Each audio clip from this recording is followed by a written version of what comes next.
Why?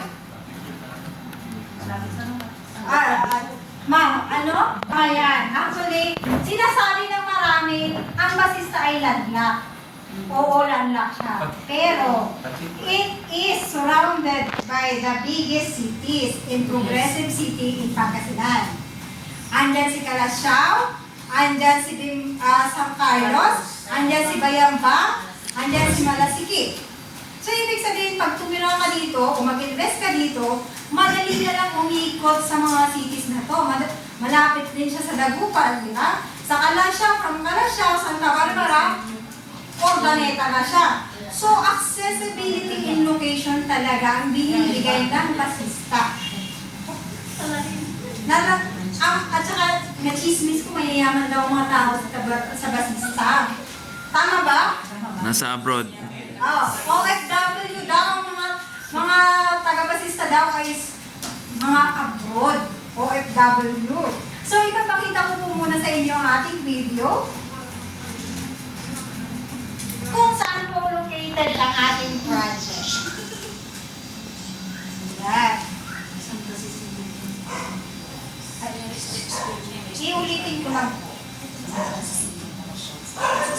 So, Santa Cecilia yung pangalan na Yes po.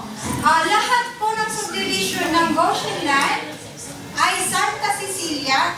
Dinudugtong lang po natin ang mga pangalan ng ating mga locations. So, Santa Cecilia Capas, Santa Cecilia Calasiao, then Santa Cecilia Basista. So, ito po ang location ng ating project. It is surrounded by roads, di ba? May road dyan, sa kapila may road dyan. Actually, pag diniretso mo itong kalsadang to, Orbiston to na po siya. Tama, sino? Orbiston to, tapos San Carlos, tapos dito sa kabila. San Carlos din, sa Tarata. Turak. Turak. Tama. Pakicorrect na lang po ninyo. Okay? So, yun po ang location ng ating project.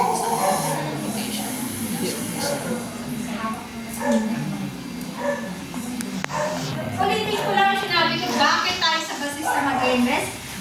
Dahil proximity accessibility, surrounded by richest provinces, potential tourist spot, dahil bakit? Andito pala yung malalaking mga resorts, tama? Andun sa may Bayambang, diba? Tapos meron dito sa bunga niya. And then, ito yung mga si Silver Concha at saka si Abilino Resort. Kaya nagkakaroon pala siya ng tourist. Dito na isama mga sa Balian. Si Kabalian, ay tama ma'am, si Kabalian ko. So actually ang basista, kung ngayong mainit na panahon, doon tayo magpunta para magpa-refresh. Kasi andun lahat ng resort ninyong malalaki, di ba? Sabi pa si Silver Concha may wave pool. Diba? Tapos may foam park. May? Foam park. Diba? May social. So, ito yung ating project details. Yung total area natin is 64,974.36 square meters. Dalawang phase po tayo. Ang last natin is 348. Ang average, number per phase is 174. Average lot cut po natin is 120. Bakit 120? Nung Calasiao po kasi ang binenta natin, 64. Ang binili naman po ng ating mga client, tigda-2, tigda-3, tigli-5. So, ang ginawa na lang po natin, nilakihan natin yung lupa para sakto po sa gusto ng ating mga client. May katanungan po? So, ito yung location po niya. Yan. Price per square meter, mamaya pa po yun. So, yan yung location niya, yung ating project. Andyan na rin kung ilang minutes siya. Actually, dito, 10 minutes na po siya from office. Yan. Sabi nila, bakit pa basista? Sabi nila, magkakaroon daw ng exit ang PLEX sa basista. Alam naman po natin lahat ang PLEX. Ano po? So ito yung project ng ni Felix. Felix. Si Felix. Si Pangasinan Link Expressway. Kasi saan lang part ng San Carlos yung may Felix? May exit siya sa San Carlos, di ba? Sir, anong bayan pa rin? Ano po siya? Tarong ba? Kaya maraming barley. Yung sa may Sa may resort po dyan, di ba? Sa may Kabalayan? Tingnan niyo, sabi ni Sir, yung exact exit ng Felix, malapit sa may Kabalayan. Di ba ang Kabalayan sa Basista? Magtaksi. Sa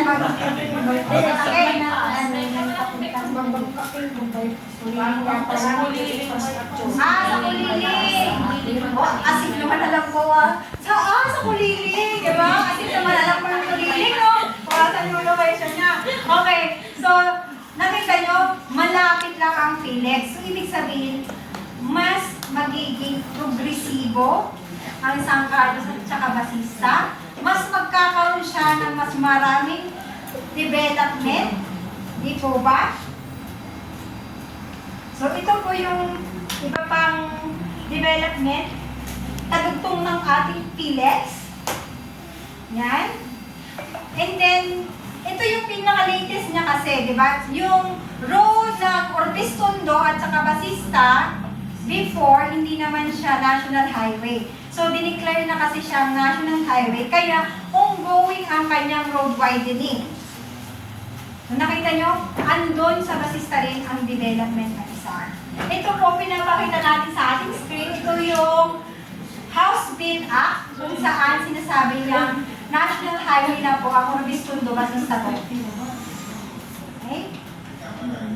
So, habang mababaw pa, huwag ka nang magtulad sa kanya. Sabi ko talaga, kung namin tularan si Sir Norman, baka matuwid ako ni Sir Norman. Okay? So, profitable investment.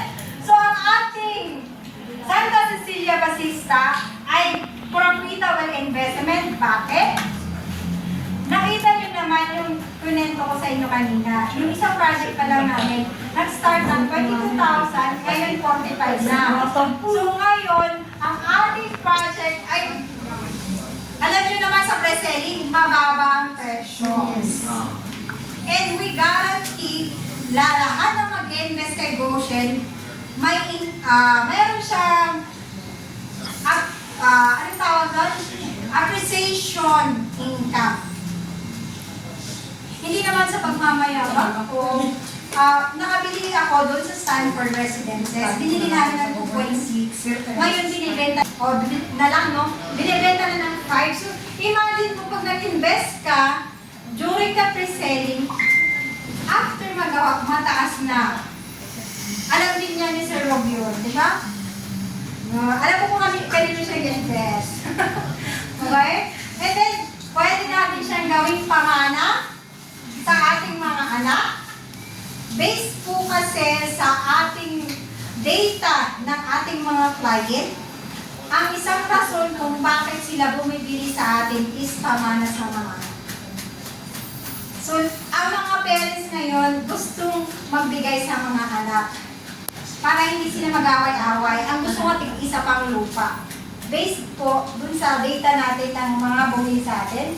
And next is yung high percentage return on investment in how many years. Ito po yung unang sinabi ko. May katanungan po? Wala? Okay, wala. Mamaya mag-reserve na Next. So, thank you na kasi ang next month. So, thank you very much. Ay, ang reservation, actually sabi ko kay ating VP for Finance na Jonathan Nalipon, single pa po siya. Okay? Ano po, 10,000 pinag-indap niya. Introductory niya is 8,000 po. So, 8,000 ang ating reservation fee. Tandaan mo natin, non-transferable, non-refundable solution. Pero deductible sa selling price. May katanungan pa po? First Incentive. Introductory price. Sa 8,000 na incentive ang ahead. Incentive. Ma'am, meron po advance po na binibigay. Ganito na lang po. Usually po si Goshen, andito din naman si Sipo natin, di ba, Mama Tia? Yay! Para i-approve na yung gusto natin. Okay? So, ganito po. Usually po, ang ini-incentivean namin is minimum of 1 million. Kondo kasi lahat ang incentive namin. Ang gawin na lang po natin, doon sa hinihingi yung incentive. Meron po kami sinasabing no tripping incentive, which is 5,000. Pero sa condo po yun. Ang gagawin na lang po natin sa mga lote natin, pag na-reach ninyo yung at least, kasi ang dalawang lote, give and take mo yan, mga 1.5, 1.6. 1.5, 1.6. Pag na-reach po ninyo yung 1.5, and every 1.5 sale, meron pong incentive na no tripping incentive. Pero yung no tripping incentive, kayo po ang magti-tripping. Yes, kagaya. Pero hindi po nyo yung magagastos yung 5,000, di ba? Yes, di ba? O from dito to doon, hindi nyo magagastos yung 5,000. Meron pa kayong pang-supplit. No tripping, no. And then, after yung no tripping, meron po tayong sinasabing complete documents. Meron po tayong 2,000 incentives sa complete documents within 30 days from date of reservation. So, dapat pag nag-reserve si client, within 30 days, kompleto. Ano yung mga requirements natin? One is, dapat kompleto yung buyer's information sheet niya. Hindi yung sinulat lang yung pangalan ni client, nagpirma na. Marami kasing ganon. Second, yes, dapat pinaknahan lahat yung form. Second is, dapat meron siyang two valid IDs. Kung married certificate, tapos proof of income.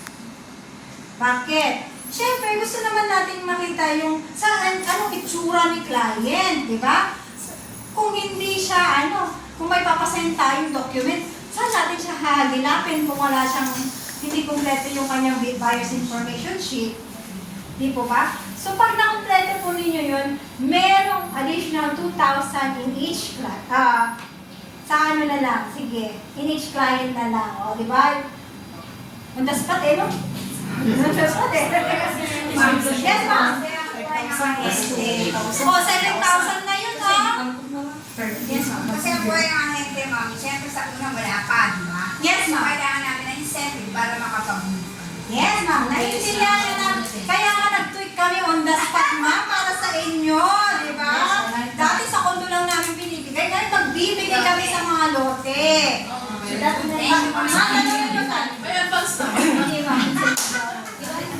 Tapos, ma'am, ang gagawin po natin mamaya, mag-tripping po tayo sa site. Yes. Sige, maglakad na kayo. Hindi kasi,